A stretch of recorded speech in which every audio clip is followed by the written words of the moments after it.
One of the joys about First Church is that we have 5, almost 6, living generations among the members of our congregation. And back in the earlier months of this COVID crisis, I had a conversation with one of our most senior members, Marion Hinsey, and she told me a story about her earlier life as a young girl in the Depression. And she said, we simply had to do what we had to do. And her family moved from the home they knew in town out into a rural area. She left her friends, she left her school, she left her best friend and her classmates. And as a young kid, the age of many of our youth group members, she moved away to a country school that had only 12 children in it, no girls her age. But what she said, now that 80 years more have gone by, she said, we figured it out. I made new friends. I learned to enjoy rural life. And this is the thing I will never forget. She said, Elena, I learned independence. That she could rely on herself and trust other people and make her own way and be fine.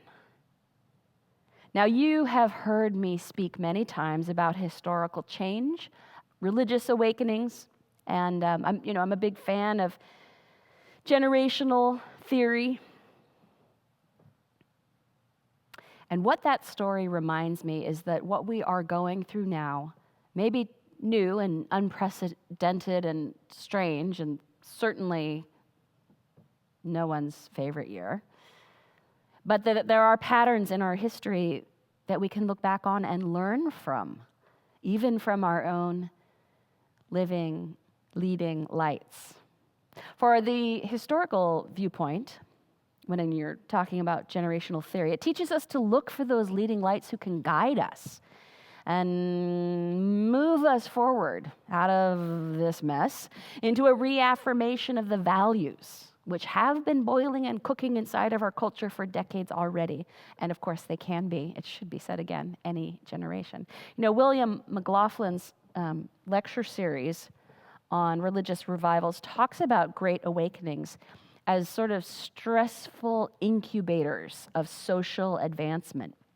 Always useful, Goodreads puts it this way: awakenings are periods of revitalization born in times of cultural stress and eventuating in drastic social reform. Awakenings are thus the means by which a people or nation creates and sustains its identity in a changing world.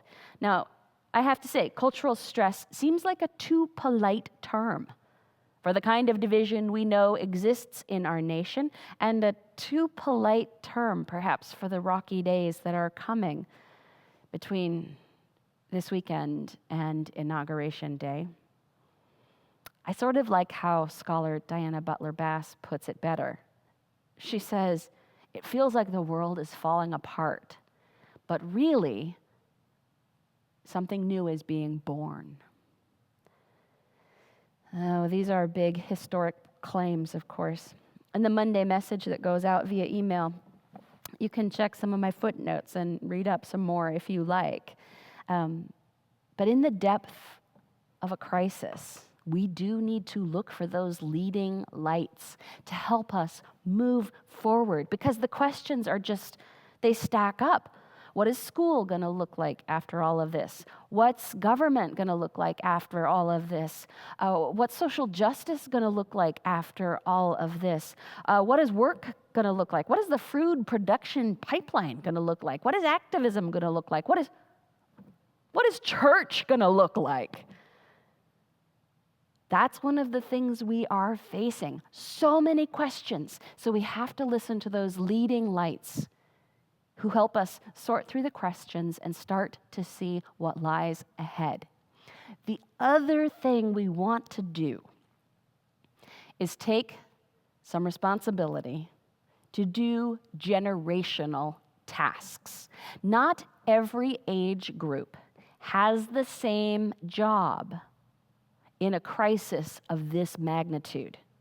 Now, we are in the land of broad strokes. Not all of this is going to apply to every person and is not going to personally apply to you. So broad strokes about different tasks for the different generations as we start to pull through a crisis. Let's start with the wise ones, our senior generations. I always joke, we have a senior coffee gathering. It's totally going on Zoom, by the way. You might want to check it out. It's a gathering. And two things I always say about senior coffee. One, it's not for kids. It's really not. It's not for kids. And two, I'm never going to tell you if you belong at senior coffee because I am never going to tell you if you're a senior. That is up to you. But if you do resemble something like a senior, here is a task for you to consider in light of the crisis and renewal around us and in front of us. Seniors must be generous and sacrificial. They must be generous with their wisdom, sharing what they know as the generation with the most life experience. They must be generous with their resources. Again, this may not apply to you personally, but as a generation, our older generation is very wealthy as a generation. And they must be generous with their power as the generation with the most influence. As the most well-established members of society, it is incumbent upon them to convert that well-establishment into energy that brings the world through the crisis into new, refreshed cultural patterns. How do they do that? Generosity. By sharing what they've got, making sacrificial choices, not giving it away, but converting it into energy for change through generosity. Now, just in case you think anybody else gets off easy, no, here comes my own age group, people in their middle years. I am one of you, and you're not going to enjoy this. You've probably heard it before. We have to be pragmatic and sacrificial. We know we're not going to be at the place our senior generations were at the same age. We know that sometimes you have to choose between remodeling and rebuilding. We know that institutions break from the inside first. Middle adults will have to be pragmatic. We will not necessarily get to build those castles in the clouds. We will have to build here and now and guide from the middle with energy and a keen sense of direction. Middle adults, we are going to have to be clever at inventing new things and pragmatic, doing as much as we can with less, and sacrificial, because it might not ever be a headline and it might not ever be profitable to do the right thing.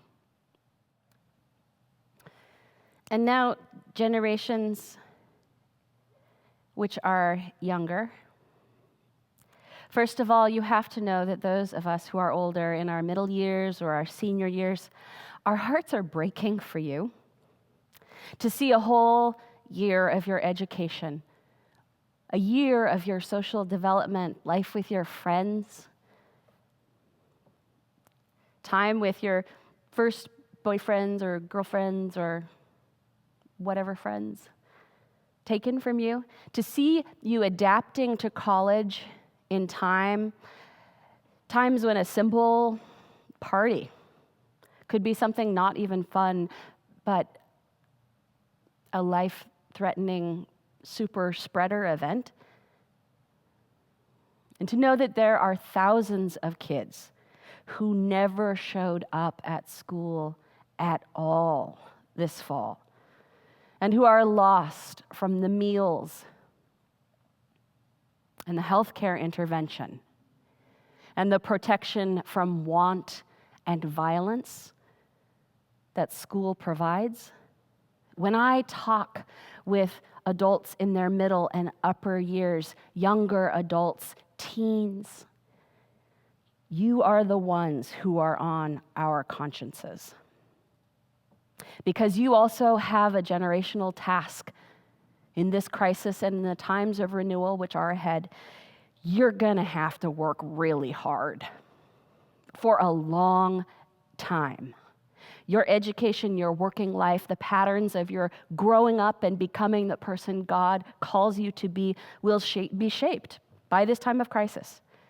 And thank God you are large in numbers. You are a vibrant set of generations. You are blessed with creativity and unbelievable teamwork skills that we older generations totally admire and respect. It will be hard work and sacrificial, and a lot of your sacrifice is going to happen here on the front end. But if the past teaches us anything, it teaches us that major national crises, they're all different, but they do have internal patterns. It's not exactly surprising that we're having this crisis in our institutions, crisis in the area of finance, causing panic among many voters, crises of racism and misogyny, and the crises of people who look just like me, who vote in ways that I cannot understand, and I am still praying about. Major national crises are something that this nation has survived in the past, but this one is a doozy. It's going to be extremely difficult, and it is going to call upon all of us to do sacrificial work, to move us through crisis and into renewal. Now, I am a Christian preacher, and I do not use the word sacrifice lightly, so let me be really clear. I'm not asking you to do something foolish or put your life in danger. Jesus put his life on the cross.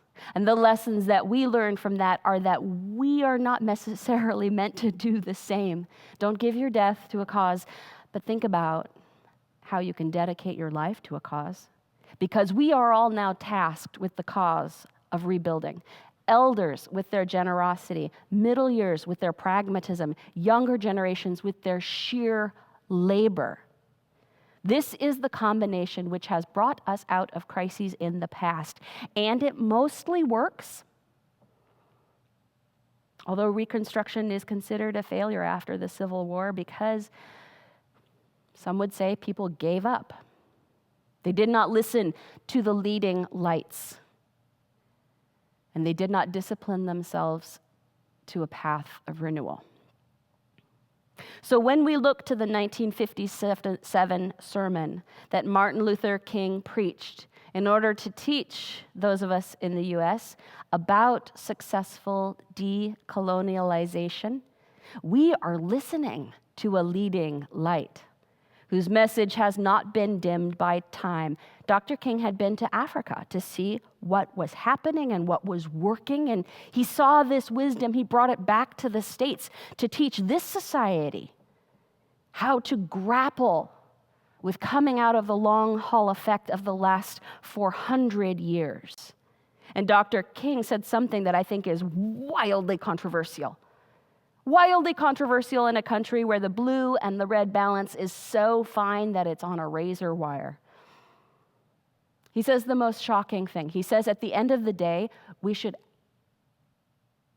be friends. For how many of us have stepped away from a friendship in the last 4 years, or avoided family holidays, or gotten together with the gang, but then now there's like a ban on politics talk? How many of us have muted someone on social media or confined our reading to that which would not make our hair burst into flame? How many of us have thought of moving to Canada? So into this highly divided situation, those leading lights, like Dr. King's moral authority, rings in our ears. It is not enough to win. We must work to be friends at the end of the day in order for the win not just to be a win, but to be peacemaking. For God is a God of love. God is love, and love is God's own self. And when you know love, it leads to this wild thing, friendship, this notion of seeing one another as family, not bound by blood or legal documents, but bound together by a God whose very being is love, bound by an energy so hopeful that it pushes us past winning into a state of holy friendship. We know the stories. Lincoln told us the house divided against itself cannot stand. Of course, he was citing scripture. But perhaps Dr. King, with his eyewitnessing of houses that had divided and fallen and risen, perhaps he would assure us that there's even this, greater potential, higher purpose in the reordering and renewal of society beyond kinship, beyond legalities, finding and being part of this sacred connection between all human life. Love, which is fed by our participation. Love, which grows among us when we try to forgive and soften our stiff necks and our shoulders. Love, which allows us to reconnect with one another and find each other funny again. Love, which gives us the unbelievable gift of patience, which we are going to need for a couple more months or years or decades. We all don't agree about everything at First Church. We certainly don't agree about the nature of God. That is okay. We celebrate diverse viewpoints. We know we are stronger because we honor diverse experiences and perceptions of God. But if there is one thing I can say that brings us together, it's this, that if God is anything, God is what we experience in the love we have for one another. Not just sweet emotions, but in the actions of reconciliation, conversation, activism, reaching out, doing our sacrificial generational tasks, doing our part to renew the world. Well, my aunt was watching Turner Classic Movies this week, and she caught some scene from some movie. She couldn't figure out what movie it was. And the wise senior was giving wisdom to the young worker bee. It was a war movie. And the wise senior said, fear wins many battles, but love wins the war. Well, Dr. King and Jesus, they promise us so much more. Love not only wins and carries the day, it carries us forward into renewed community. Beloved community, not just justice, but peace, not just peace, but love. So friends, let the healing begin.